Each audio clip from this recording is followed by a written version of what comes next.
بالله من الشيطان الرجيم. بسم الله الرحمن الرحيم.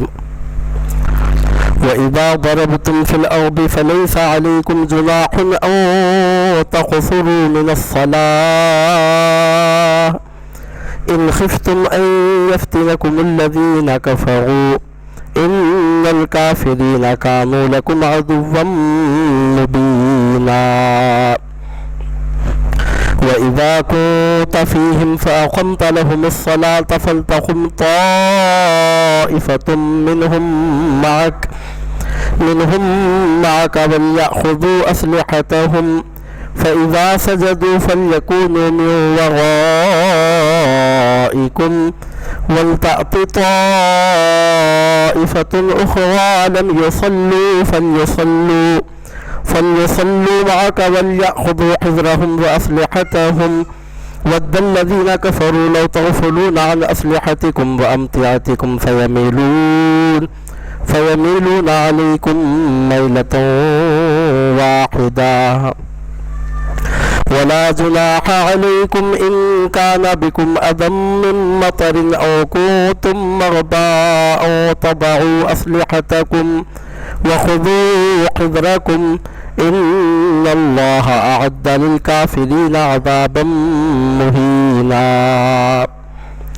فإذا قضيتم الصلاة فاذكروا الله قياما وقعودا وعلى جنوبكم فإذا اطمأننتم فأقيموا الصلاة إن الصلاة كانت على المؤمنين كتابا موقوتا. ولا تهنوا في ابتغاء القوم إن تكونوا تعلمون فإنهم يعلمون كما تعلمون وترجون من الله ما لا يرجون وكان الله عليما حكيما. بارك الله لنا ولكم في القرآن العظيم ونفعنا وإياكم بالآيات والذكر الحكيم. إنه تعالى جواد كريم ملك بر رؤوف رحيم ورب حليم. إن الحمد لله سبحانه وتعالى ثم الصلاة والسلام على أشرف الخلق وأكرم الأولين والآخرين سيدنا ومولانا محمد وعلى آله وصحابته أجمعين. نشهد أن لا إله إلا الله وحده لا شريك له ونشهد أن سيدنا ومولانا محمدا عبده ورسوله.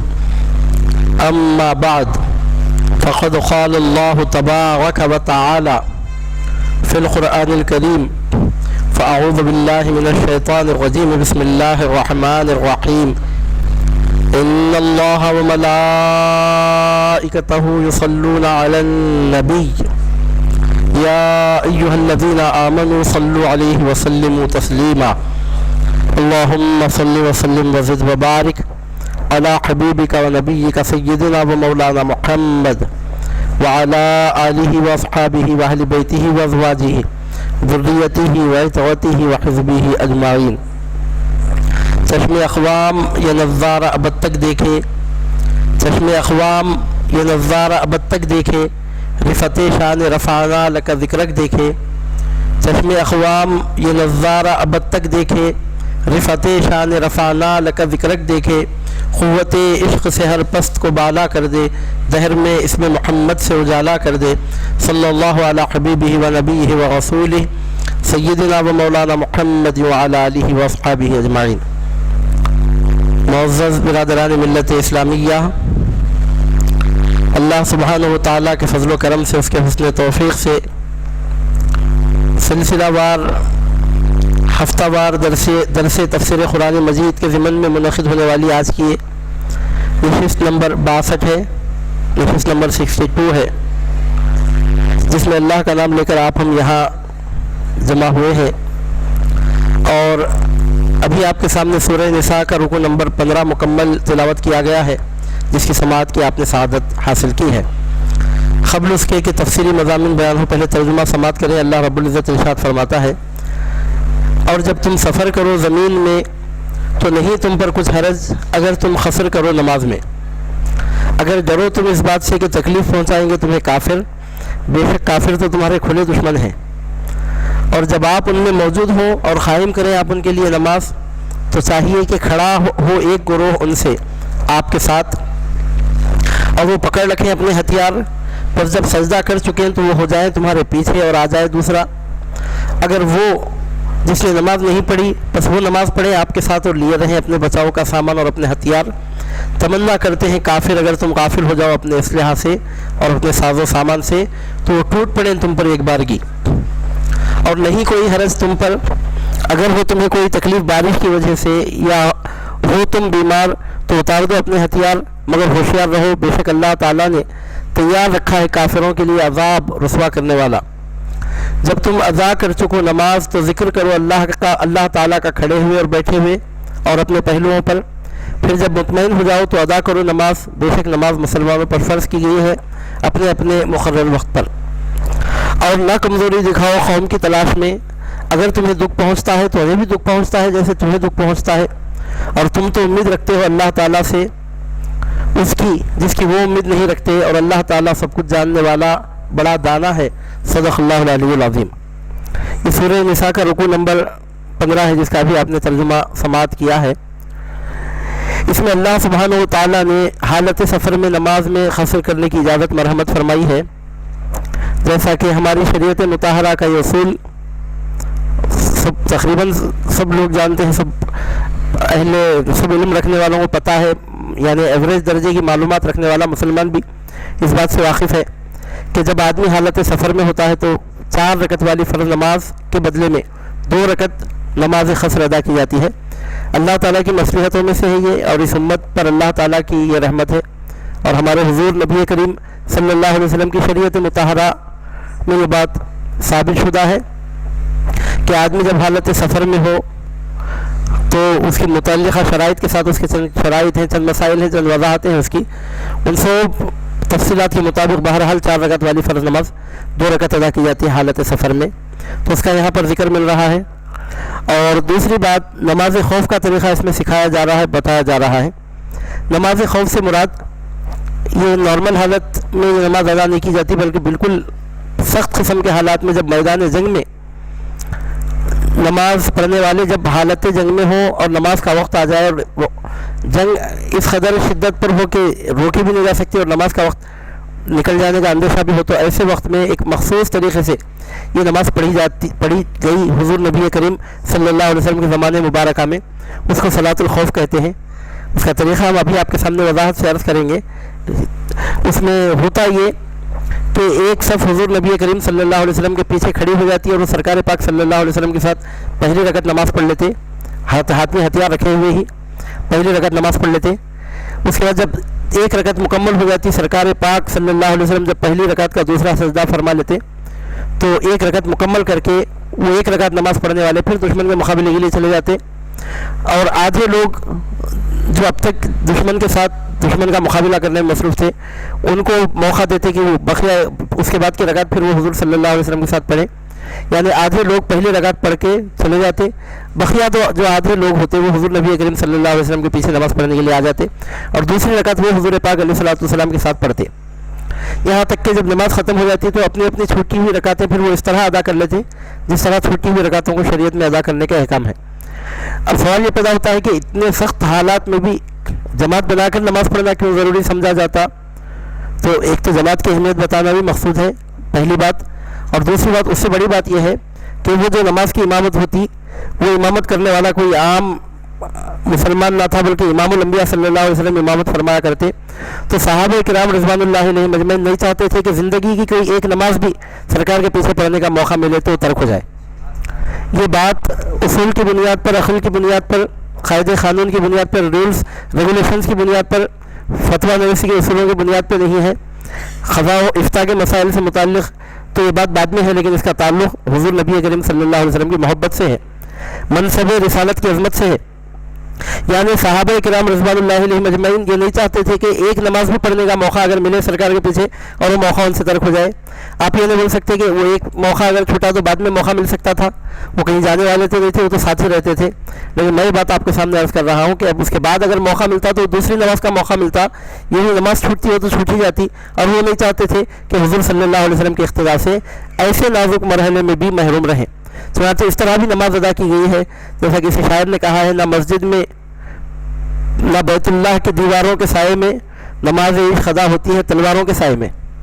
یہ بات بولنے کی حد تک نہیں ہے. نماز عشق ادا کرنے والوں نے اس طرح امام الانبیاء محمد الرسول اللہ صلی اللہ علیہ وسلم کے اقتداء میں نماز عشق ادا کی ہے. اور وہ منظر تو دنیا نے دیکھا, وقتی طور پر وہ منظر تو ظاہر ہوا, اس کے بعد دنیا کی نظر سے وقتی طور پہ منظر اوجھل تو ہو گیا, لیکن قرآن کی ان آیتوں میں آج تک اس منظر کی یاد تازہ ہے. ہر قرآن پڑھنے والا آج بھی عالم تصور میں سے ہی اپنے تصور کی آنکھوں سے, اپنے تخیل کی آنکھوں سے اس منظر کو آج بھی دیکھ سکتا ہے, اور امام الانبیاء محمد رسول اللہ صلی اللہ علیہ وسلم کی عظمت کے جلووں سے اپنے آنکھوں کو ایمان کی روشنی سے منور کر سکتا ہے. چنانچہ اس کا ایک باقاعدہ طریقہ بتایا گیا, اس کی کچھ وضاحت ہم آپ کے سامنے ابھی عرض کریں گے. اور پھر ایک خاص بات یہاں پر یہ بتائی گئی, بہت اہم ترین مسئلہ یہاں پر پیش آ رہا ہے, وہ یہ ہے کہ نماز اپنے وقتوں پر, مقرر وقتوں پر فرض کی گئی ہے. یہ مسئلہ اس امت میں مسائل کے اعتبار سے نہایت معرکۃ العرا ہے. اور ہمارے پاس ہمارے امام سیدنا امام اعظم ابو حنیفہ رحمۃ اللہ علیہ کے پاس یہ بات ثابت شدہ ہے کہ کوئی نماز کسی صورت حال میں اور کیسی ہی سخت مجبوری میں کیوں نہ ہو, کوئی نماز اس کا وقت آنے سے پہلے نہیں پڑھی جا سکتی. چنانچہ اس کا یہاں پر کھلے الفاظ میں قرآن میں ذکر مل رہا ہے. دیگر ائمہ اگر جمع بین الصلاتین کی بات کرتے ہیں تو چونکہ وہ بھی اہل سنت و جماعت کے دائرے میں ہیں تو ہم ان کا احترام کرتے ہیں, ان کے علم کا احترام کرتے ہیں, ان کی تحقیق کا احترام کرتے ہیں. ہم قطعی طور پر ان کے ساتھ بے ادبی سے پیش آنے کی جرأت ہمت کبھی نہیں کر سکتے. لیکن اس آیت مبارکہ سے جو بات سامنے آ رہی ہے اس سے فقہ حنفی کی حقانیت تو کھلے طور پر سمجھ میں آتی ہے. رہا معاملہ حدیثوں میں جمع بین الصلاتین کے ذکر کے آنے کا, یعنی بعض وقت حضور نبی کریم صلی اللہ علیہ وسلم نے دو نمازوں کو ملا کر ایک نماز کے وقت میں ادا فرمائی, اس طرح کی حدیثیں ملتی ہیں. تو اس کے بارے میں علماء احناف نے جواب دیا ہے کہ یہاں پر جمع کرنے سے مراد حقیقی طور پہ جمع کرنا نہیں تھا, جمع حقیقی نہیں تھا, جمع سوری تھا. مطلب یہ کہ سرکار صلی اللہ علیہ وسلم حالت سفر میں تھے, ظہر کی نماز کا وقت آیا تو آپ نے بجائے فوری نماز ادا کرنے کے وقت کو مؤخر فرمایا, یہاں تک کہ قریب تھا کہ ظہر کی نماز کا وقت ختم ہوتا جب آپ نے قافلے کو روکا اور ظہر کی نماز ادا فرمائی. یہاں تک کہ آخر وقت میں آپ نے نماز ادا فرمائی, پھر اس کے بعد ظہر کا وقت ختم ہو گیا تھوڑی دیر میں اور عصر کا وقت شروع ہو گیا, تو پھر آپ نے کچھ دیر کے توقف سے عصر کی نماز بھی ادا فرمائی. تو دیکھنے والوں کو ایسا معلوم ہوا وہ ایک وقت میں دو نمازیں ادا ہو رہی ہیں, لیکن حکمت یہ تھی کہ ظہر کو اس کے آخری وقت میں اور عصر کو اس کے اول وقت میں آپ نے ادا فرمایا حالت سفر میں. حالانکہ حضور صلی اللہ علیہ وسلم کی عام عادت مبارکہ تو نہیں تھی. عام عادت مبارکہ یہ تھی کہ ظہر کی نماز گرما کے موسم میں مؤخر کر کے ادا فرمایا کرتے, یا جاڑے کا موسم ہوتا تو جلدی ادا فرماتے موسم کے لحاظ سے.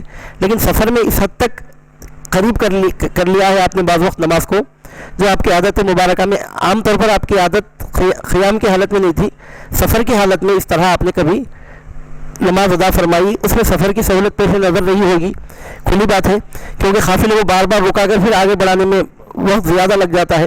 تو ایک ہی وقت قافلے کو رکا کر دونوں نمازیں آپ نے ادا فرما لی, تو یہ جمع حقیقی نہیں ہوا بلکہ جمع سوری ہوا. اگر کسی نے غور نہیں کیا تو شاید وہ کنفیوز ہو گیا ہو, وہ سمجھ رہا ہوگا غور نہیں کرنے والا کہ شاید ایک وقت میں دو نمازیں ادا کی گئی ہوں. لیکن ہمارے حضور نبی کریم صلی اللہ علیہ وسلم نے دونوں نمازوں کو اپنے اپنے وقت میں ادا فرمایا, یہاں تک کہ ایک نماز کو آخری وقت میں اور دوسری نماز کو اول وقت میں ادا فرمایا ہوگا. یہ ہے ہمارے امام اعظم ابو حنیفہ رحمۃ اللہ علیہ اور آپ کے مخلدین اہل علم اکابرین کا جواب اس سلسلے میں. یا دوسرا جواب اس کا یہ بھی ہو سکتا ہے کہ حکم منسوخ رہا ہوگا. ایسا بھی ہوتا ہے, حدیث مبارکہ میں بہت ساری ایسی حدیثیں ہیں جن میں بظاہر تعارض نظر آتا ہے. ایک بات کھلے طور پر آپ کو یاد رکھنا چاہیے کہ احادیث مبارکہ میں ہرگز تعارض نہیں ہے. یہ بات ہر مسلمان کو یاد رکھنا چاہیے, احادیث مبارکہ میں تعارض نہیں ہے. اگر تعارض مطلب ایک حدیث میں ایک بات ہے, دوسری حدیث میں اس کے خلاف ایک بات ہے, تو اگر تعارض ہم کو نظر آتا ہے تو ہمارے علم کی کمی کی وجہ سے ہم اس کو تعارض سمجھتے ہیں, ورنہ عام طور پر احادیث مبارکہ میں ہرگز تعارض نہیں ہوتا. وہ اس وجہ سے ہم کو ایسا سمجھ میں آتا ہے کہ ہمارے معلومات میں کمی ہوتی ہے کیونکہ بعض اعمال سرکار صلی اللہ علیہ وسلم کے پہلے کے ہوتے ہیں، پھر آپ نے بعد میں اس عمل کو بدل کر دوسرا عمل اختیار فرما لیا ہوتا ہے. اور حکم یہ ہے امت کے لیے کہ پہلے کے احکام کو چھوڑ کر بعد کے احکام پر عمل کیا جائے. اگر سرکار صلی اللہ علیہ وسلم پہلے کسی بات پر عمل فرماتے تھے اور بعد میں کسی بات پر، تو پہلے کا حکم منسوخ مانا جائے شریعت میں اور بعد کے احکام ہی پر عمل کیا جائے. اس کی مثال آپ یہ سمجھ سکتے ہیں کہ شروع اسلام میں شراب پینے سے منع نہیں کیا گیا تھا، بعد میں منع کر دیا گیا. تو اب شروع میں جو اجازت دی گئی تھی وہ اجازت اب ایک بال کے برابر بھی حقیقت نہیں رکھتی، بلکہ جو بعد میں ممانعت آئی وہی ممانعت حقیقت ہے. اب ممانعت آنے سے پہلے کی حدیث اگر کوئی سنائے کہ فلاں موقع پر فلاں صاحب نے شراب پی تھی اور سرکار صلی اللہ علیہ وسلم نے اس کو منع نہیں فرمایا تھا، تو لازمی طور پر یہی بات ثابت ہوتی ہے کہ وہ حکم نازل ہونے سے پہلے کا واقعہ رہا ہوگا. یا میں اور ایک مثال آپ کے سامنے عرض کرتا ہوں. گدھے کا گوشت کھانا ہماری شریعت میں مطلقاً جائز رہا پہلے، اور گدھے میں کوئی ایک ایسا وصف بھی نہیں ہے جو حرام جانوروں میں پایا جاتا ہو. اوصاف کے اعتبار سے اس کو حلال ہی ہونا چاہیے تھا، کیونکہ شریعت میں جو جانوروں کے حلت و حرمت کے جو اسباب بیان کیے گئے ہیں وہ درندے حرام ہوتے ہیں کہ جو شکار کر کے کھاتے ہیں، دانتوں سے شکار کرتے ہیں، پنجوں سے شکار کرتے ہیں، یا درندے اگر ہیں تو درندے اگر ہیں تو جو باقاعدہ شکار کر کے کھاتے ہیں وہ درندے حرام ہیں. جو جانور شکار نہیں کرتے اور جو جگالی کرتے ہیں تو وہ جانور حلال ہیں، جیسا کہ بکرا ہے، یا اس کے علاوہ جتنے بھی جگالی کرنے والے جانور ہیں، بیل بھینس وغیرہ، اونٹ وغیرہ، جتنے چوپائے جگالی کرنے والے ہیں سب جائز ہیں. تو گدھے کو جائز ہونا چاہیے تھا اصول کے لحاظ سے، لیکن گدھا اس وجہ سے حرام ہوا کہ ہمارے حضور نبی کریم صلی اللہ علیہ وسلم نے اپنی مرضی سے اس کو حرام فرما دیا. اس میں دوسرے اوصاف حرمت کے کچھ بھی نہیں ہے. جس طرح دوسرے چوپائے ہیں وہ بھی چوپایا ہے، جس طرح دوسرے چوپائے جگالی کرتے ہیں، باقاعدہ جگالی کرتا ہے وہ بھی، اور اس میں تمام اوصاف حلال جانور کے ہیں. لیکن حضور نبی کریم صلی اللہ علیہ وسلم نے اپنی مرضی سے حرام فرمایا تو حرام ہو گیا. لیکن جب آپ نے حرام نہیں فرمایا تھا تو اس وقت تک تو گدھے کا گوشت کھانا جائز تھا. اور کب حرام ہوا گدھے کا گوشت کھانا؟ باقاعدہ حدیثوں میں روایتیں ملتی ہیں، صحیح البخاری شریف کی کتاب المغازی میں اور دوسری متعدد روایتوں میں یہ مضامین تحقیق کے ساتھ، تواتر کے ساتھ ملتے ہیں کہ جب خیبر فتح ہوا تھا، خیبر کی فتح ہوئی تھی، تو اس وقت حضور نبی کریم صلی اللہ علیہ وسلم نے حکم دیا تھا کہ آئندہ سے گدھوں کا گوشت نہ کھایا جائے.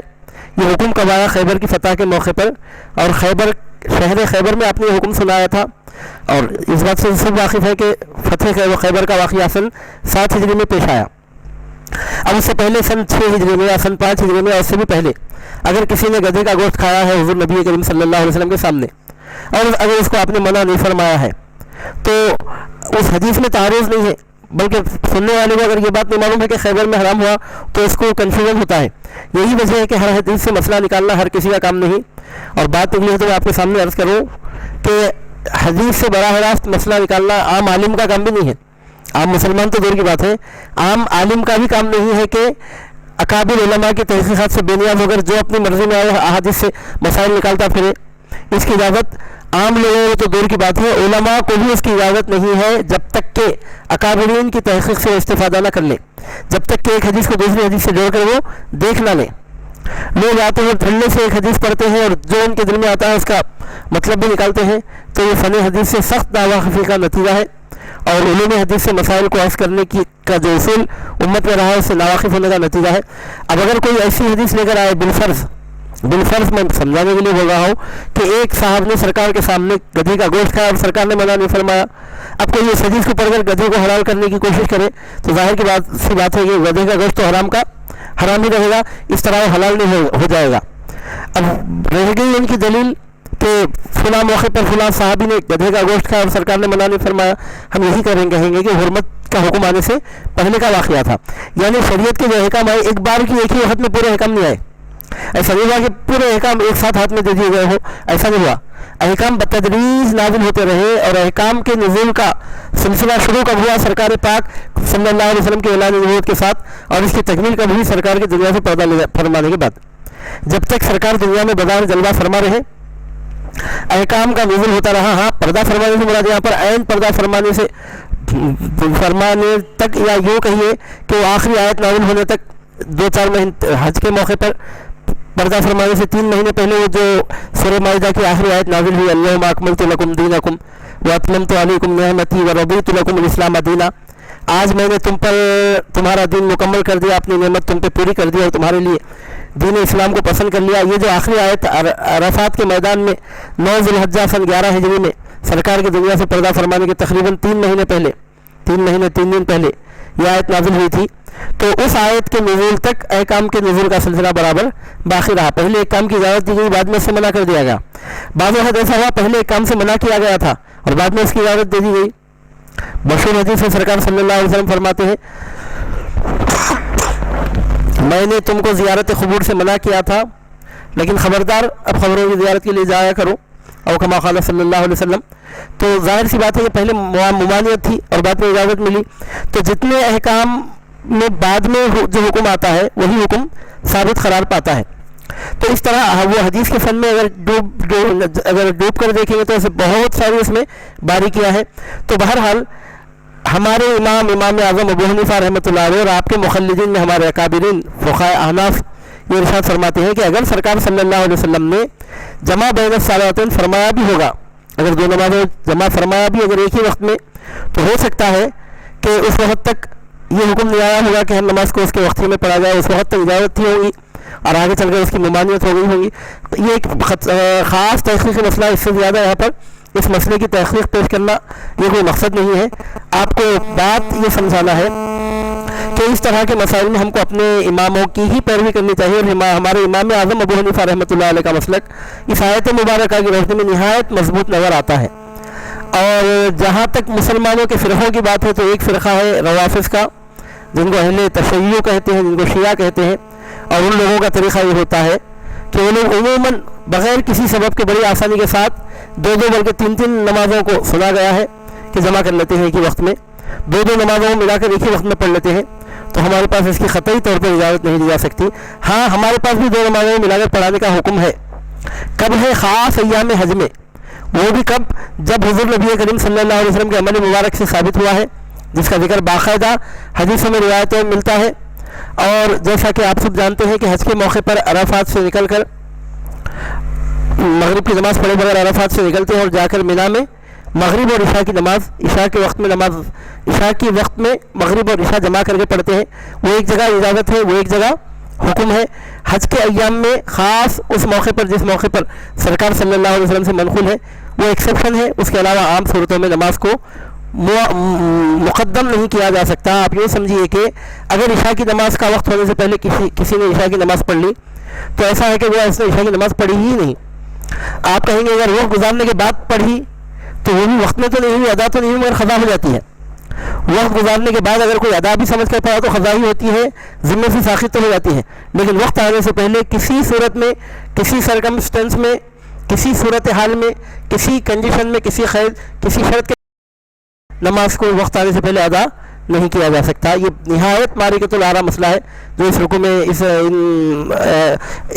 میں اس آیت میں بیان کیا گیا ہے۔ اس کے بعد اللہ سبحانہ و تعالیٰ ایمان والوں کو حکم دے رہا ہے کہ وہ اللہ تعالیٰ کے احکام کی فرما برداری میں مضبوطی کے ساتھ قائم رہیں اور اللہ تعالیٰ کے احکام کی فرما برداری کے معاملے میں سستی سے غفلت سے کام نہ لیں۔ اور تاکید کی جا رہی ہے کہ جب اللہ کی رضا کے لیے کچھ کام کرنے کے لیے آگے بڑھے تو بہت ہی ذوق و شوق کے ساتھ اور بہت ہی پختگی کے ساتھ اس کام کو انجام دیا جائے۔ اب ان مضامین کا قدر خلاصہ یہ ہے، مختصر تفصیل کے ساتھ اس کی تفصیل اس طرح ہے۔ اللہ رب العزت ارشاد فرماتا ہے، اور جب تم سفر کرو زمین میں تو نہیں تم پر کچھ حرج اگر تم قصر کرو نماز میں۔ اگر تم سفر کرو زمین میں تو نہیں کوئی حرج تم پر اس بات میں کہ تم قصر کرو نماز میں۔ اگر ڈرو تم اس بات سے کہ تکلیف پہنچائیں گے تمہیں کافر، بے شک کافر تو تمہارے کھلے دشمن ہے۔ یہاں پر بات سمجھنے کے قابل ہے، ارشاد ہوتا ہے اگر تم سفر کرو زمین میں، تو اس آیت میں نماز کے قصر کا ذکر ہے۔ قصر کے معنی ہے کہ جن نمازوں میں فرض نمازوں کی 4 رکعتیں پڑھی جاتی ہیں ان میں 4 کے بجائے 2 رکعت پڑھنا۔ اب جو فرض نماز 3 رکعت پڑھی جاتی ہے مغرب، یا 2 رکعت پڑھی جاتی ہے فجر، تو اس میں قصر کا سوال ہی نہیں پیدا ہوتا۔ نماز قصر صرف فرض نمازوں میں ہوتی ہے، ظہر میں، عصر میں اور عشاء میں، جو 4 رکعت والی نمازیں ہیں، اور یہ 3 ہی نمازیں ہیں، ظہر اور عصر اور عشاء، تو انہی نمازوں میں قصر ہوتی ہے، ان کے علاوہ اور نہیں۔ اگرچہ کہ اس آیت میں قصر کے لیے خوف کفار کی شرط لگائی گئی ہے، لیکن یہ حقیقت کے طور پر نہیں تھا، بلکہ اس وقت کے حالات کے لحاظ سے تھا۔ جب یہ حکم آیا تھا تو اس وقت مسلمان اپنے دشمنوں کے نرغے میں گھرے ہوئے اور خوف کی حالت میں تھے، تو یوں ہی ضمناً خوف کا ذکر کر دیا گیا۔ لیکن اصل حکم یہ ہے کہ خوف نہ بھی ہو تب بھی سفر کی حالت میں قصر ہی کرنا چاہیے، کیونکہ باقاعدہ احادیث مبارکہ میں اس کا ثبوت ملتا ہے۔ چنانچہ ضمن میں حدیث ملتی ہے کہ حضرت عمر رضی اللہ تعالیٰ عنہ سے پوچھا گیا کہ ہم قصر کیوں کرتے ہیں۔ حضرت سیدنا عمر فاروق رضی اللہ تعالیٰ عنہ سے ایک سائل نے اس آیت مبارکہ کی تفسیر پوچھی کہ اللہ تعالیٰ تو یہاں فرماتا ہے کہ تم کو خوف ہے اس لیے تم قصر کر لو، آیت میں تو ایسا ہے، لیکن ہم کو خوف نہیں ہوتا ہم قصر کر لیتے ہیں باقاعدہ، ایسا کیوں ہوتا ہے؟ یعلا بن امیہ نے حضرت عمر فاروق رضی اللہ تعالیٰ عنہ سے مسئلہ دریافت کیا اس آیت مبارکہ کے ضمن میں کہ ہم خوف میں نہیں ہوتے اور قصر کر لیتے ہیں، اس کی وجہ کیا ہے؟ تو حضرت سیدنا عمر فاروق رضی اللہ تعالیٰ نے جواب میں فرمایا کہ مجھے بھی ایسا ہی تعجب ہوتا تھا۔ حضرت عمر نے فرمایا جیسا تم کو معلوم نہیں ہے تو تم جیسا آیت پڑھ کے تعجب کر رہے ہو، مجھے بھی ایسا ہی تعجب ہوا تھا، تو میں نے براہ راست صاحب قرآن سید عالم صلی اللہ علیہ وسلم سے اس تعلق سے دریافت کیا تھا۔ تو حضور نبی کریم صلی اللہ علیہ وسلم نے فرمایا تلک صدقۃ تصدق اللہ بہا علیکم فاقبلوا صدقہ، تمہارے لیے اللہ تعالیٰ کی طرف سے صدقہ ہے تو تم اس کا صدقہ قبول کرو۔ حضرت عمر فرماتے ہیں مجھے بھی یہی تعجب ہوا تھا، تو میں نے بھی سرکار صلی اللہ علیہ وسلم سے ایسا ہی سوال کیا تھا، تو حضور نبی کریم صلی اللہ علیہ وسلم نے اس وقت میرے سوال کے جواب میں ارشاد فرمایا تھا کہ یہ اللہ کے لیے یہ اللہ کی طرف سے تمہارے لیے صدقہ ہے تو تم اللہ کا صدقہ قبول کرو۔ یعنی اس سے معلوم ہوتا ہے کہ یہاں پر خوف کا جو ذکر فرمایا جا رہا ہے بطور شرط کے نہیں ہے، اس وقت مسلمان خوف کی حالت میں تھے تو ضمناً اس وقت کا ذکر آ گیا، ورنہ قصر کی اجازت ہر حالت میں ہے، چاہے خوف ہو کہ امن ہو، چاہے خوف ہو کہ نہ ہو۔ جس سفر میں قصر کیا جاتا ہے سفر کتنا ہونا چاہیے، یہ بہت اہم مسئلہ ہے۔ اس میں اہم ترین مسئلہ یہ ہے کہ کیا ہر سفر کرنے والوں کو قصر کرنا چاہیے، اس کے لیے مقدار معین ہے؟ تو شریعت میں باقاعدہ مقدار معین ہے۔ ہر سفر کرنے والوں کو مسافر نہیں کہتے، سفر کرنے کے لیے کم از کم اتنا سفر کرنا ضروری ہوتا ہے شریعت میں مسافر بننے کے لیے کہ جتنے راستے کو پیدل چلنے والا یا اونٹ کی سواری کے ذریعے راستہ طے کرنے والا درمیانی رفتار سے 3 دن میں جتنا راستہ طے کر سکتا ہو اتنا راستہ طے کرنے کے بعد آدمی مسافر بنتا ہے۔ پیدل چلنے والا متوسط رفتار سے اگر کوئی بہت تیز دوڑ کر پہنچ رہا ہے تو اس کا اعتبار نہیں ہے، یا اونٹوں کو بہت تیز ہانک کر لے گئے ہو تو اس کا بھی اعتبار نہیں ہے۔ اونٹوں کی جیسی عام طور پر عادت ہے جیسا چلنے کی، اس طرح چل کر اونٹ 3 دن میں جتنے فاصلے پر پہنچتے ہو اتنے فاصلے کا سفر کرنے والا مسافر ہے۔ یا پھر دوسرا طریقہ اس کے پہچاننے کا ہے، پیدل چلنے والا اپنی متوسط رفتار سے، بہت تیز چلنے والے کی رفتار بھی یہاں پر معتبر نہیں ہے، نہ بہت آہستہ چلنے والے کی، متوسط رفتار سے چلنے والا، ایک انسان کی جو عام رفتار ہوتی ہے اس رفتار سے چلنے والا 3 دن میں جتنا فاصلہ طے کر سکتا ہو اتنا راستہ طے کرنے والا مسافر کہلاتا ہے۔ اس سے کم راستہ اگر کوئی طے کر رہا ہو تو پھر اس کو مسافر نہیں کہتے، نہ اس کو قصر کرنا ہے، نہ مسافر کے دوسرے کام اس پر لاگو ہوتے ہیں۔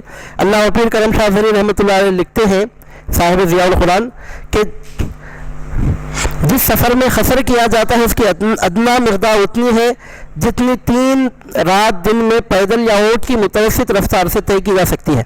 یعنی رات دن ملا کر مراد یہاں پر درمیان رات میں سونے کا وقت بھی نکالنا ہے، کیونکہ عام طور پر جانور ہو کے انسان مسلسل 3 دن پیدل تو بغیر سوئے کے چلتے نہیں سکتا۔ تو بہرحال جب تیز رفتار سواریاں نہیں تھیں اس وقت یہ احکام نازل ہوئے تھے، تو وہی احکام آج بھی ثابت شدہ ہے۔ اس کی مقدار خشکی اور دریا اور پہاڑوں میں مختلف ہو جاتی ہے۔ فرماتے ہیں کہ دریاؤں میں اس کی مقدار الگ ہوتی ہے، خشکی میں الگ ہوتی ہے، پہاڑی علاقے میں الگ ہوتی ہے، کھلے میدانوں میں فاصلہ جلدی طے ہوتا ہے، پہاڑوں پر چلنے میں تھوڑی دیر ہوتی ہے۔ تو جہاں 3 دن لگ کر 3 دن کے فاصلے میں آدمی جہاں تک پہنچ سکتا ہو اس علاقے میں اتنے ہی راستے کو طے کرنے سے آدمی مسافر بن جاتا ہے۔ اکثر فقہاء نے میدانی علاقے کے لیے 36 کوس یا 54 میل مقرر فرمائی ہے۔ 54 میل یعنی 54 مائلز، اور یہ 1 مائل جو ہوتا ہے 1.5 کلومیٹر کا ہوتا ہے۔ 54 میل سے مراد آپ حساب لگا سکتے ہیں 50 کے 75 ہوتے ہیں، پھر وہ 4 اور 4 میں 2 ملا کر 6، یعنی مطلب یہ کہ 80 کلومیٹر کے آگے پیچھے کا کچھ فاصلہ ہوتا ہے۔ اور جامعہ نظامیہ حیدرآباد کا فتویٰ ہے، ہمارے ہندوستان کے مشہور و معروف جامعہ کا فتویٰ ہے کہ 77 کلومیٹرز کا فاصلہ طے کرنے والا موجودہ کلومیٹر کے اعتبار سے مسافر قرار پاتا ہے، جامعہ نظامیہ کا فتویٰ ہے۔ اور ہندوستان کے نہایت مشہور معروف فقیہ فقہ حنفی میں جن کو غیر معمولی بصیرت رہی ہے اور یہاں کے ہندوستان کے مسائل میں بالخصوص فقہ حنفی کے مسائل میں جن کی رائے کو خطری طور پر نظر انداز نہیں کیا جا سکتا، اعلیٰ حضرت احمد رضا خان بریلوی رحمۃ اللہ علیہ، ان کا فتویٰ یہ ہے کہ 57 میل اور 3 فرلانگ کا راستہ طے کرنے سے آدمی مسافر بنتا ہے۔ 57 میل اور 3 فرلانگ کا انہوں نے اندازہ دیا ہے۔ تو چونکہ فقہ حنفی میں ان کو بڑی گہری بصیرت رہی ہے تو ان کی رائے گرانے کو بھی ان مسائل میں نظر انداز تو نہیں کیا جا سکتا۔ بہرحال جامعہ نظامیہ حیدرآباد کا فتویٰ یہ کہ 77 کلومیٹرز کا فاصلہ طے کرنے والا مسافر بنتا ہے۔ بہرحال اب یہ جو فتوے دیے گئے ہیں یہ اپنے طور پر فتوے نہیں دیے گئے ہیں، اندازہ لگایا گیا ہے، باقاعدہ تحقیق کی گئی ہے، باقاعدہ اس کو پہچاننے کا آسان طریقہ ہے کہ ایک دن میں آدمی کتنے گھنٹے راستہ طے کر سکتا ہے، اور 1 گھنٹے میں پیدل چل کے آدمی دیکھے تو اندازہ مل جاتا ہے کہ کتنی دیر میں کتنا راستہ طے ہوتا ہے۔ تو ہمارے ہندوستان کے جغرافیائی اسٹیٹس کے لحاظ سے، یہاں کے حالات کے لحاظ سے اس طرح کے احکام علماء نے بیان کیے ہیں، اور عوام الناس کے لیے ایک ہی راستہ رہ جاتا ہے کہ وہ علماء کے فتوے ہی پہ عمل کریں، یا مولانا احمد رضا خان بریلوی رحمۃ اللہ علیہ کے فتوے پر عمل کریں اور 57 میل 3 فرلانگ کا جو فتویٰ ہے اس پر عمل کر لیں، یا پھر جامعہ نظامیہ حیدرآباد کا جو فتویٰ ہے 77 کلومیٹرز کا فاصلہ طے کرنے سے آدمی مسافر بنتا ہے تو اسی پر عمل کر لیں۔ اس بڑھ کر تحقیق کی عام لوگوں کو نہ ضرورت ہے نہ اجازت ہے۔ تو بہرحال فرماتے ہیں کہ اکثر فقہاء نے میدانی علاقے کے لیے 36 کوس یا 54 میل مقرر فرمائی ہے۔ دوران سفر اگر کسی جگہ، اور آپ کو معلوم ہونا چاہیے کہ یہ جو راستہ طے کرنے کی بات آئی ہے ریگستانوں میں وہاں کے حساب سے ہے اور عام علاقوں میں یہاں کے لحاظ سے ہے، تو بہرحال اس میں فیصلے کی بات یہی ہے کہ علماء کے جو فتوے ہیں اس پر عمل کر لینا چاہیے۔ اکثر فقہاء نے میدانی علاقے کے لیے 36 کوس یا 54 میل مقرر فرمائی ہے۔ 36 کوس پرانے زمانے میں کوسوں کا حساب ہوتا تھا، اب تو کلومیٹر کا حساب ہے، اس سے پہلے مائلز کا حساب لگایا جاتا ہے، اس سے پہلے تو کوس کا حساب لگایا جاتا تھا۔ تو صاحب تفسیر ضیاء القرآن فرماتے ہیں 36 کوس، پھر 36 کوس کو مائل میں ڈیوائڈ کیا گیا تو 54 میل کا فاصلہ قرار پاتا ہے۔ دوران سفر اگر کسی جگہ 14 روز تک قیام کرنا ہو تو قصر کرتا رہے، اس سے زیادہ یعنی 15 دن اگر قیام کرنے کا ارادہ ہے، 14 دن سے زیادہ اگر کسی مقام پر قیام کرنے کا ارادہ ہے تو جب آدمی مسافر نہیں رہ جاتا۔ تو یہ ہے نماز قصر ادا کرنے کے مسائل۔ اس سے زیادہ وضاحت میں ہم کو اب جانا نہیں کیونکہ یہ فقہ کا درس نہیں ہے، تفسیر کا درس ہے۔ اور یہاں پر آپ کے پیش نظر یہ بات رہے کہ آدمی مسافر بنتا کب ہے، تو 3 دن کا راستہ طے کرنے پہ آدمی مسافر بنتا ہے، اس کی تحقیق ہم نے پیش کر دی بھی آپ کے سامنے۔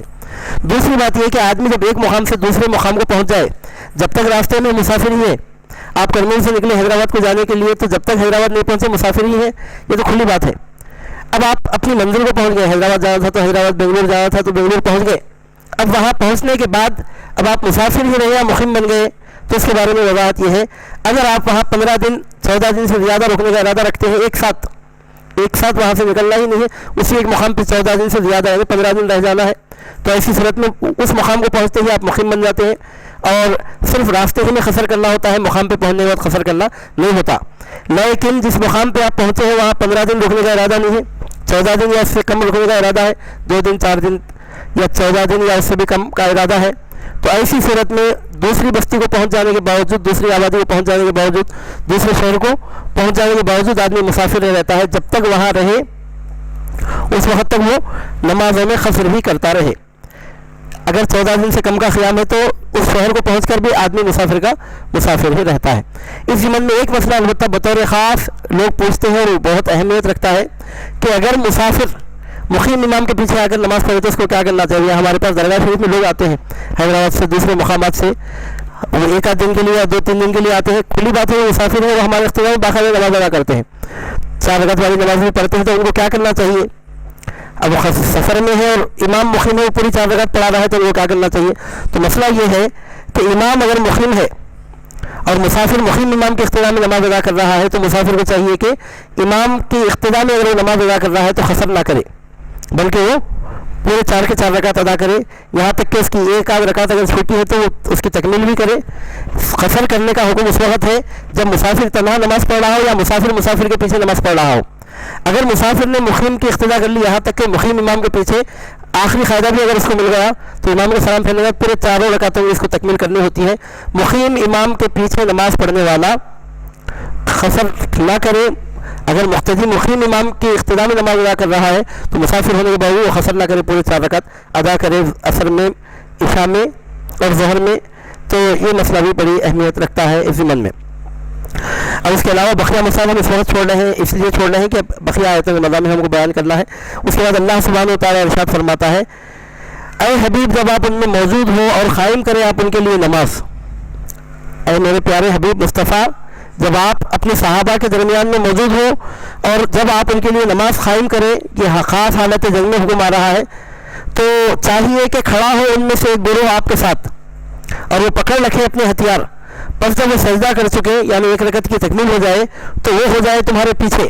دوسرے لوگوں کو موقع دینے کے لیے وہ 1 رکعت نماز پڑھنے والے پیچھے چلے جائے اور آ جائے دوسرا گروہ جس نے ابھی تک نماز نہیں پڑھی اور وہ نماز پڑھے آپ کے ساتھ اور لیے رہے اپنے بچاؤ کا سامان. تو اس کو نماز خوف کہتے ہیں. حضور نبی کریم صلی اللہ علیہ وسلم کے اقتداء میں اس طرح نماز پڑھی گئی ہے. اس کے بعد اللہ تعالیٰ فرماتا ہے کہ ایسی حالت میں بھی ہتھیار تھامے رہو. کیوں؟ تمنا کرتے ہیں کافر اگر تم غافل ہو جاؤ اپنے اسلحے سے اور اپنے ساز و سامان سے تو ٹوٹ پڑے تم پر یکبارگی. ظاہر سی بات ہے کہ جنگ کا میدان ہے، ایک دوسرے کے مقابلے میں کھڑے ہیں تو کھلی بات ہے کہ ایک دوسرے پر ٹوٹ پڑنے کے لیے ہی تو جنگ میں آتے ہیں. آدمی جب جنگ میں آتا ہے تو حملہ ہی تو کرنے کے لیے آتا ہے. جب لڑی جاتی ہے تو یہ بات تو ہر کوئی سمجھ سکتا ہے کہ اس وقت حملے کا تو 99% نہیں بلکہ 100% یقینی طور پر امکان ہوتا ہے. تو رفاظت ہو رہا ہے عین حالت جنگ میں، میدان جنگ میں نماز پڑھی جا رہی ہے. تو ایسے موقع پر اگر ہتھیار چھوڑ کر کھڑے ہو جائیں تو ہو سکتا ہے کہ دشمن حملہ کر دے. تو اجازت دی جا رہی ہے کہ اس طرح تم اگر نماز پڑھو تو ہتھیار ہاتھ میں لیے ہی نماز پڑھو.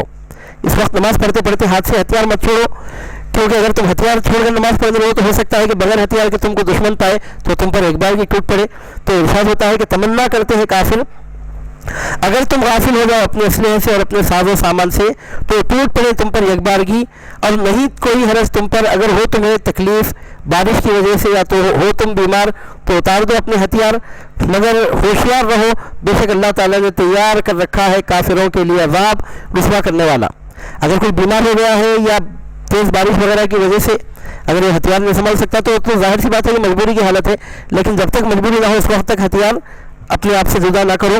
یہاں پر وضاحت یہ ہے کہ نماز خوف کا مختصر طریقہ یہ ہوتا ہے کہ پہلی جماعت امام کے ساتھ 1 رکعت مکمل کر کے دشمن کے مقابل جائے اور دوسری جماعت جو اب تک دشمن کے مقابل ٹھہری تھی اب وہ بقیہ 1 رکعت امام کے ساتھ پڑھنے کے لیے آئے.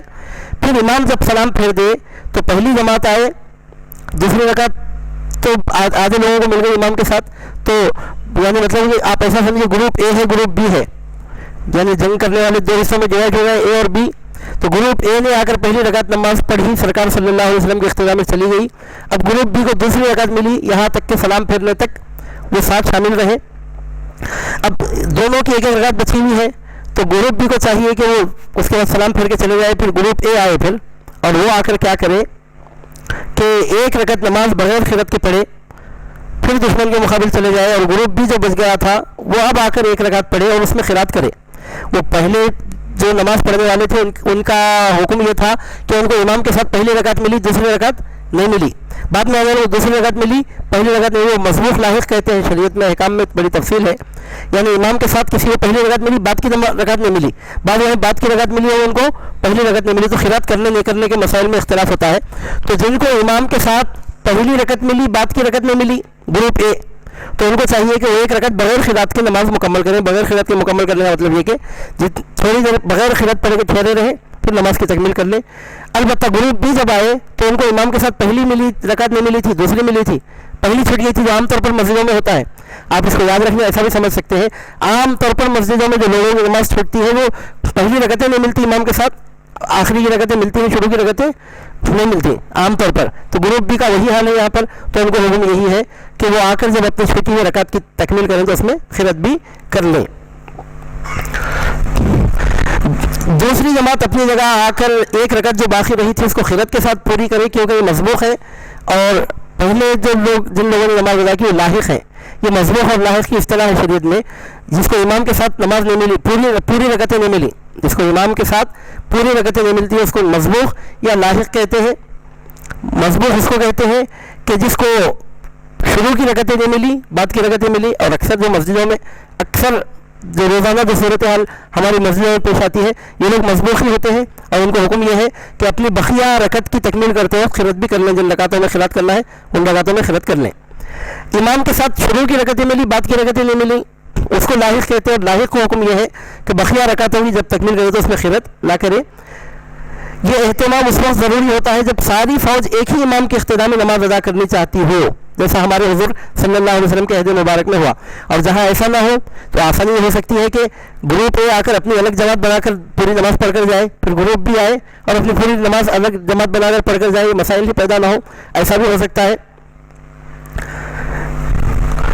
یہ بھی طریقہ ہو سکتا ہے۔ اب یہاں ایسا کیوں ہوا تو ہم نے آپ کے سامنے پہلے ہی وجہ پیش کر دی کہ ہمارے حضور نبی کریم صلی اللہ علیہ وسلم کی اقتداء میں نماز ادا کرنے کا صحابہ کو بے حد شوق اشتیاق ہوتا تھا، تو اس واسطے اس قسم کی صورتحال پیش آئی تھی۔ اس کے بعد ارشاد ہوتا ہے کہ جب تم ادا کر چکو نماز تو ذکر کرو اللہ تعالیٰ کا کھڑے ہوئے اور بیٹھے ہوئے اور اپنے پہلوؤں پر، یعنی مطلب ہے کہ نماز ختم ہونے کے بعد اب یہ حال نہ ہو کہ تم ذکر اللہ سے غافل ہو جاؤ، بلکہ نماز ادا ہونے کے بعد بھی ذکر ہی میں مشغول رہو۔ یہ اسلام کا خاص حکم ہے کہ آدمی صرف نماز ہی کی حالت میں ذکر میں نہ رہے، بلکہ نماز ختم ہونے کے بعد بھی ذکر ہی میں رہے، اور بندے کے لیے یہی بات بہتری کی ہے اور یہی بات فضیلت کی ہے کہ اس کی زبان اللہ تعالیٰ کے ذکر سے تر رہے۔ نماز ختم ہونے کے بعد بھی اللہ کے ذکر سے آدمی کو غافل تو نہیں ہونا چاہیے۔ جب تم ادا کر چکو نماز تو ذکر کرو اللہ تعالیٰ کا کھڑے ہوئے اور بیٹھے ہوئے اور اپنے پہلوؤں پر، اور جب خوف دور ہو جائے تو نماز کو اس کی اصلی حیت کے مطابق ادا کرو، پھر جب مطمئن ہو جاؤ تو ادا کرو نماز۔ بے شک نماز مسلمانوں پر فرض کی گئی ہے اپنے اپنے وقتوں پر۔ نماز کے متعلق یہاں دو باتوں کا ذکر ہے۔ کتابًا موقوتا، کتاب کا مطلب یہ ہے کہ نماز کی ادائیگی فرض ہے تم پر، ایسا نہیں ہے کہ تمہارے جی میں آئے تو پڑھ لو، جی نہ چاہے تو چھوڑ دو، تمہاری مرضی پر اس کو نہیں چھوڑا گیا، تمہاری مرضی پر اس کا انحصار نہیں ہے کہ موج میں آئے تو ادا کر لی، موج میں نہ ہوئے تو چھوڑ دی، بلکہ مالک الملک شہنشاہ دو جہاں کا تاکیدی حکم ہے اور اس کی ادائیگی تم پر فرض ہے۔ جس پروردگار نے تم کو پیدا کیا، جو تمہاری موت و حیات کا مالک ہے، جس کی عطا پر تمہاری زندگی کا دار و مدار، جس کی غذا پر تمہاری حیات ٹکی ہوئی ہے، اس پروردگار عالم شہنشاہ دو جہاں مالک الملک کا تاکیدی حکم ہے۔ یہ کتابہ کا مطلب یہ ہے کہ فرض کی گئی ہے تم پر، تمہاری مرضی پر اس کو نہیں رکھا گیا، کوئی آپشنل چیز نہیں ہے کہ تمہارے جی میں آئے تو پڑھ لو، جی میں نہ آئے تو چھوڑ دو، سمجھ میں آئے تو مانو، سمجھ میں نہ آئے تو مت مانو، یہ تمہاری مرضی پر اس کو نہیں رکھا گیا، بلکہ کتاب ہے۔ کتاب کا مطلب یہ کہ فرض کی گئی ہے، مقرر کی گئی ہے۔ اور دوسری بات یہاں پر ہے کہ موقوتا، یعنی مطلب ہے کہ اس کے ادائیگی کے لیے اوقات مقرر ہیں، اس لیے ہر نماز کو اس کے وقت میں ادا کرنا فرض ہے۔ ایسا نہیں ہے کہ جب چی چاہا اٹھ کر کھڑے ہوئے دو تین نمازیں ملا کر ایک ساتھ پڑھ ڈالی۔ اللہ پیر کرم شاہ ولی فرماتے ہیں کہ ایک فرقہ ایسا بھی ہے جو ظہر اور عصر کی نماز اور مغرب اور عشاء کی نماز ہمیشہ ملا کر پڑھتا ہے، نہ بارش ہے، نہ سفر ہے، نہ کچھ ہے، نہ کیا ہے، کون بار بار مسجد کو جائے اور کون بار بار اپنے کاموں کو روک کر اللہ کی عبادت کے لیے جائے۔ اس طرح یہ تو کھلی نفس پروری ہوئی اور یہ شریعت کے احکام کے ساتھ یہ تو کھلا کھلواڑ ہوا۔ ہم نے ابھی آپ کے سامنے عرض کیا کہ سیدنا امام احمد ابن حنبل کے پاس یا امام شافعی رحمۃ اللہ علیہ وغیرہ کے پاس جمع بین الصلاتین کی جو اجازت ہے عام حالتوں میں ان کے پاس بھی نہیں ہے۔ ان کا فرمانا یہ ہے کہ جب سخت بارش ہو یا حالت سفر میں ہے آدمی تو ایسی صورت میں جمع بین الصلاتین کو جائز سمجھتے ہیں، ہمارے پاس تو کسی صورت میں جائز نہیں ہے۔ لیکن ایک فرقہ ایسا بھی ہے کہ جن کی شریعت کا دار و مدار ان کی طبیعتوں پر ہے، ان کا طریقہ یہ ہے کہ نہ بارش ہوئی، نہ سفر ہے، نہ بیماری ہے، نہ خوف ہے، نہ کچھ ہے، نہ کیا ہے، ہمیشہ کا روٹین روز کا طریقہ ہے کہ روزانہ ظہر اور عصر ملا کر پڑھ لیتے ہیں اور روزانہ مغرب اور عشاء کی نماز ملا کر پڑھ لیتے ہیں۔ فرماتے ہیں کہ ایک فرقہ ایسا بھی ہے جو ظہر اور عصر کی نماز اور مغرب اور عشاء کی نماز ہمیشہ ملا کر پڑھتا ہے۔ پہلی دو نمازوں کا نام ظہرین اور دوسری دو نمازوں کا نام مغربین رکھ دیا ہے۔ انہیں چاہیے کہ خدا سے ڈرے، اس آیت میں غور کرے، ہر نماز کو اللہ اور اس کے رسول نے مقررہ اوقات میں فرض فرمایا ہے تو انہیں اوقات میں نماز کو ادا کریں، یہ ہماری مرضی سے یہ بدلنے والے اوقات نہیں ہیں۔ یہاں ایک لطیف پیرا میں اپنی عادت کے مطابق صاحب تفسیر نے ایک مخصوص فرقے کی طرف اشارہ کر کے اہل سنت و جماعت کو ہوشیار کیا ہے کہ اس قسم کے مسائل کی طرف کبھی توجہ نہ دے اور ہمیشہ نمازوں کو ان کے اوقات ہی میں ادا کرے۔ نمازوں کے نام تک بدل دیے گئے ہیں، ظہر اور عصر جا کر دو نمازیں مل کر ایک ہی نام ہو گیا ظہرین، اور مغرب اور عشاء جا کر دو نمازوں کے نام ملا کر ایک ہی نام ہو گیا مغربین، یعنی تین ہی نمازیں گویا ادا ہو رہی، فجر، ظہرین اور مغربین، حالانکہ 5 نمازیں مسلمانوں پر فرض قرار دی گئی ہیں، تو اسے ثابت ہوتا ہے کہ نماز کو ان کے اوقات سے مقدم کرنا کسی صورت میں جائز نہیں ہے۔ اور میں ایک مرتبہ پھر کھلے طور پہ آپ کے سامنے عرض کرتا ہوں کہ فقہ حنفی کے مطابق کسی ایک نماز کو بھی کسی بھی وقت نماز کا وقت شروع ہونے سے پہلے ادا کیا ہی نہیں جا سکتا، اور اگر ادا کی جائے تو نماز ادا ہی نہیں ہوتی۔ کیوں؟ کیونکہ اللہ تعالیٰ کھلے الفاظ میں فرماتا ہے ان الصلاۃ کانت علی المؤمنین کتابا موقوتا، بے شک نماز مسلمانوں پر فرض کی گئی ہے اپنے اپنے مقررہ وقت پر۔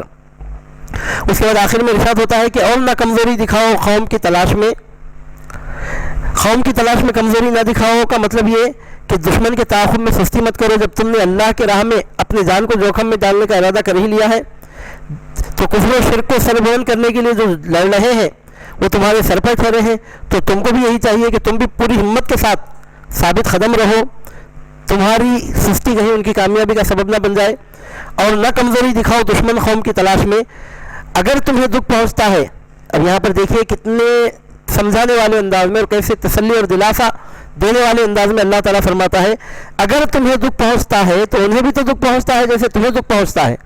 ان تکونوا تعلمون، اگر تم کو دکھ پہنچتا ہے، دنیا میں تو آدمی کو ہزار مسائل، ہزار الجھنیں ایسی پیش آتی ہیں کہ وقتی طور پر آدمی پر وہ مشقت، ان چیزوں کو آدمی ان چیزوں میں آدمی مشقت محسوس کرتا ہے، تو میدان جنگ میں بطور خاص اللہ تعالیٰ فرماتا ہے اگر تمہیں دکھ پہنچتا ہے تو انہیں بھی تو دکھ سے تمہیں دکھ پہنچ رہا ہے۔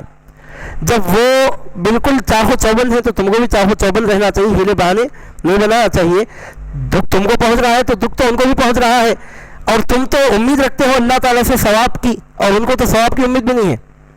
ابھی تمہارے پاس تو ایک پلس پوائنٹ یہ بھی ہے، بلکہ حقیقی تمہارا مقصد ہی یہی ہے کہ تم کو اللہ تعالیٰ کی جانب سے ثواب ملنے والا ہے، ان کو تو ثواب کی امید بھی نہیں ہے، نہ اللہ تعالیٰ کی رضا کا ان کو خیال ہے، نہ ان کو ثواب کی امید ہے، نہ ان کی کوئی اچھی نیت ہے، نہ کوئی آخرت میں ان کے لیے انعام اکرام ہے، کچھ بھی نہیں۔ کہ ابھی صرف دنیا کی 2 روزہ زندگی کے لیے جب اتنی تیاری کے ساتھ آ رہے ہیں تو تمہارا معاملہ تو یہ ہے کہ دنیا کی زندگی تو تمہارا اصل مقصد ہی نہیں ہے، تمہارا اصل مقصد تو اللہ تعالیٰ کی رضا، اس کی خوشنودی، آخرت کی کامیابی ہے۔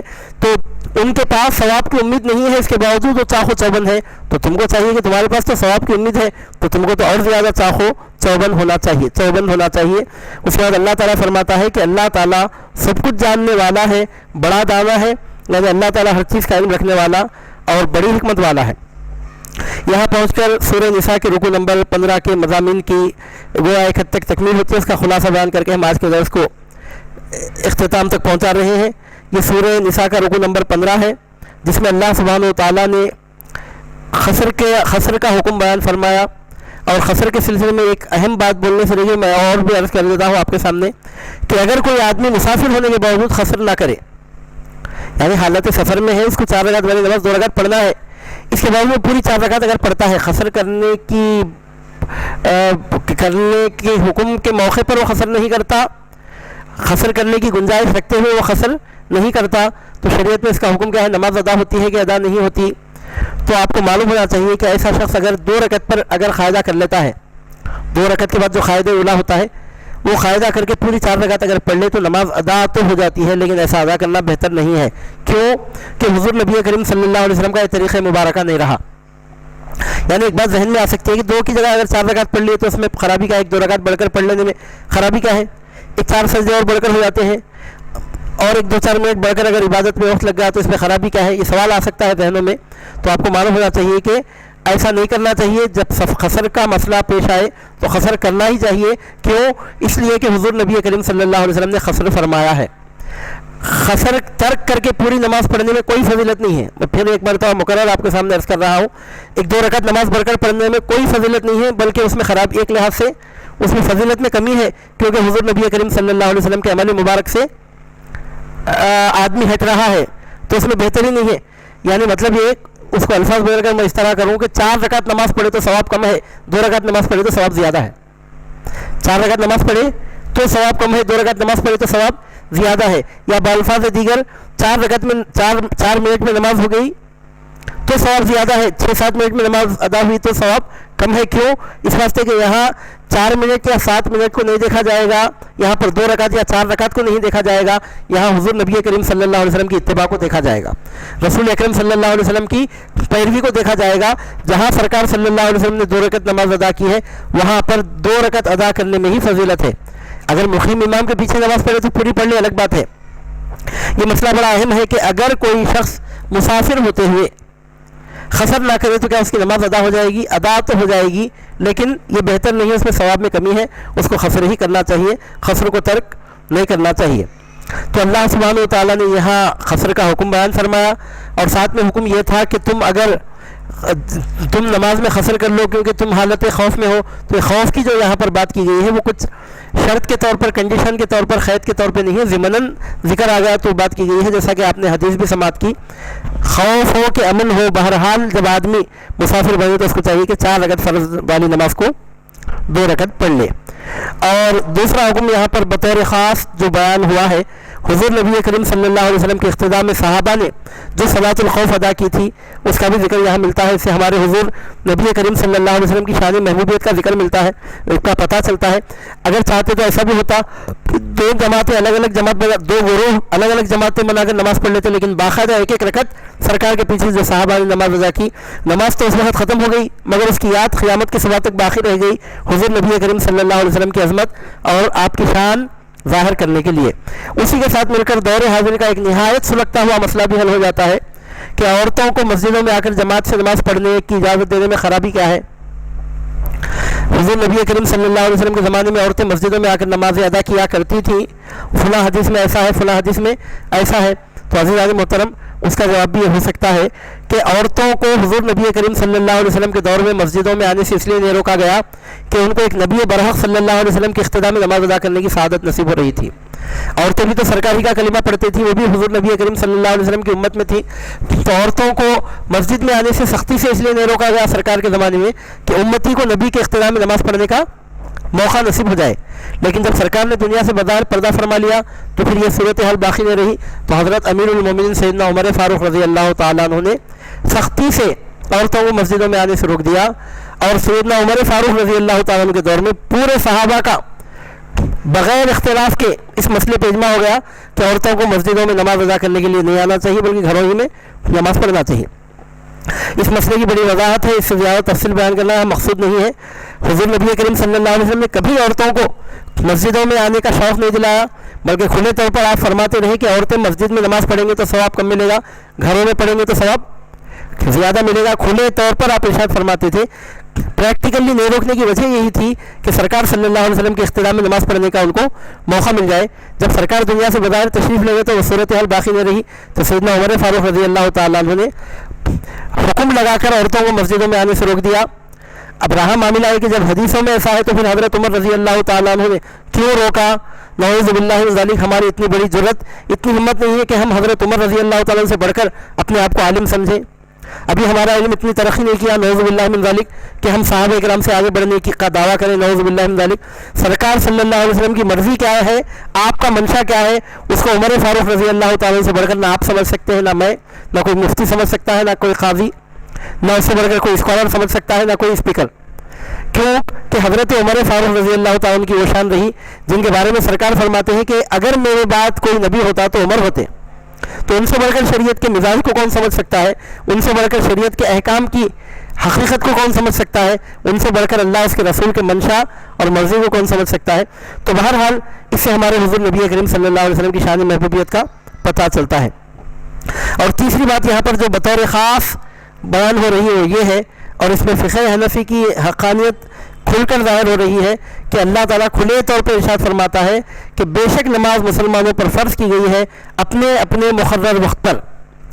چاہے فقہ حنبلی ہو کہ شافعی، مالکی ہو کہ حنفی، سب اہل سنت و جماعت کے ائمہ ہیں، اور کسی کے بیان کردہ مسائل پر عمل کرنے والا بھی یقیناً ناجی ہے، نجات پانے والا ہے. ہم سب علماء کا احترام کرتے ہیں، سب ائمہ کی تعظیم کرتے ہیں، لیکن عزیزان محترم دیگر ائمہ نے بھی اگر اجازت دی ہے تو شرطوں کے ساتھ دی ہے. ہمارے امام اعظم ابو حنیفہ رحمۃ اللہ علیہ کے پاس تو اجازت ہی نہیں ہے کہ نمازوں کو جمع کیا جائے. البتہ اہل سنت و جماعت کے علاوہ دیگر فرقوں کی جانب سے جو طریقہ دیکھنے میں آتا ہے کہ بغیر کسی ریزن کے روزانہ 2 نمازیں ملا کر ایک ساتھ پڑھتے ہیں، یہ اس آیت مبارکہ کی کھلی خلاف ورزی ہے۔ اسلام کی شریعت میں، اسلامی شریعت میں قطعی طور پر، حتمی طور پر اس کی گنجائش نہیں ہے، اور اس طرح نماز کا وقت آنے سے پہلے نماز ہرگز ادا نہیں ہوتی۔ تو یہ احکام ہے جو یہاں بیان ہوئے ہیں۔ اللہ تعالیٰ سے دعا ہے کہ پروردگار عالم آپ کو، ہم کو قرآن مجید کے علوم کی برکتوں سے دنیا میں آخرت میں فیضیاب فرمائے۔ وصلی اللہ علی حبیبہ و نبیہ و رسولہ سیدنا و مولانا محمد وعلی آلہ و صحابتہ اجمعین، وآخر دعوانا ان الحمد للہ رب العالمین۔